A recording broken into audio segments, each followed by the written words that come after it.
If you're thinking about working as a web designer, in this video I want to share the 3 different paths that you might choose from and how much you might earn in each of them. Stay tuned.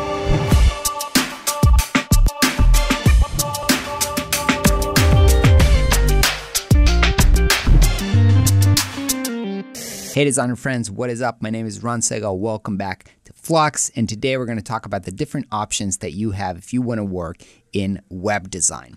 So there's basically 3 different paths. I've taken all 3 of them, so I want to share a little bit of my experience and a little bit about what you can expect. So option number 1 is working in a design agency or a design studio. This basically means you're working within a creative team and you're giving services to other clients. So the project that you work on is creating a website or a brand or something like this for a client that needs that. Now, the great thing is that you're working only with other creative people and you're working on a diversity of different clients and different projects. And this is very, very fun. You get to build your portfolio, you get exposure into many different clients, and you always work with your designer friends or creative team, and that's really, really fun. That's actually has been the first work that I had as a designer. I was working in a branding agency and a web design agency here in Israel, and it was really, really a pleasure. Now, in terms of how much you might earn, of course, I'm talking about kind of averages, and it really depends on where you are in the world, but I will link kind of design survey or earnings survey below this video so you can check, but it's generally something around earning salary like of a beginner designer might be something like $40-something thousand per year, and if you're really good or senior, it might get to something like $70,000 per year. So that's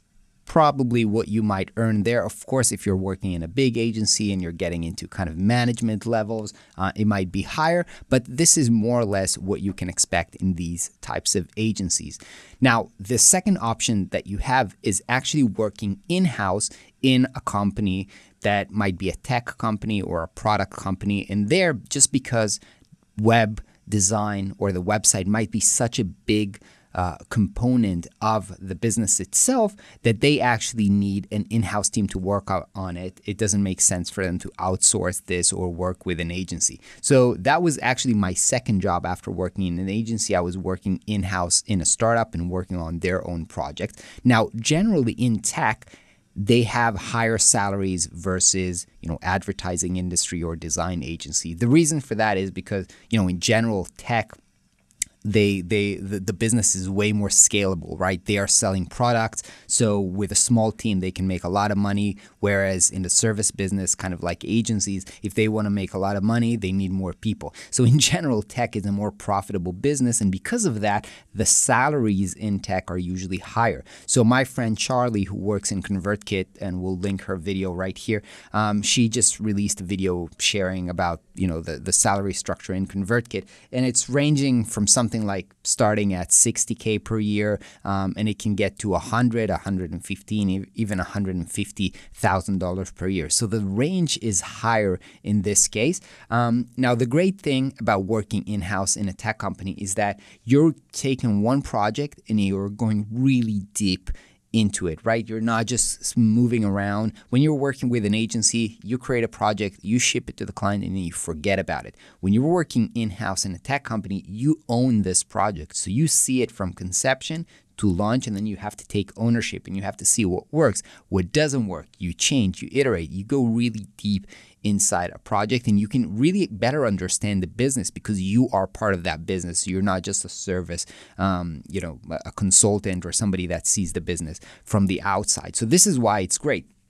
Though I would say that the downside of working inside a company is you only work on one project really long term. And if you're a creative person like me who gets bored pretty fast, that might kind of be boring long term. So that's kind of the downside of working in-house in a tech company. Now, the third option, and this is the third also step that I did in my career, is going freelance. And when you're going freelance, basically you are the master of your own destiny, right? So now there is no really salary limitation because you don't need to ask for a permission from anybody, right? So you can, of course, because this is now your own business, nobody guarantees a salary for you.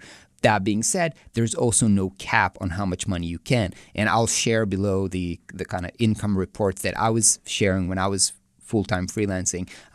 In the last year of me freelancing full-time, I almost made $300,000 per year just from the freelance alone. And so there's obviously no limit to how much you can.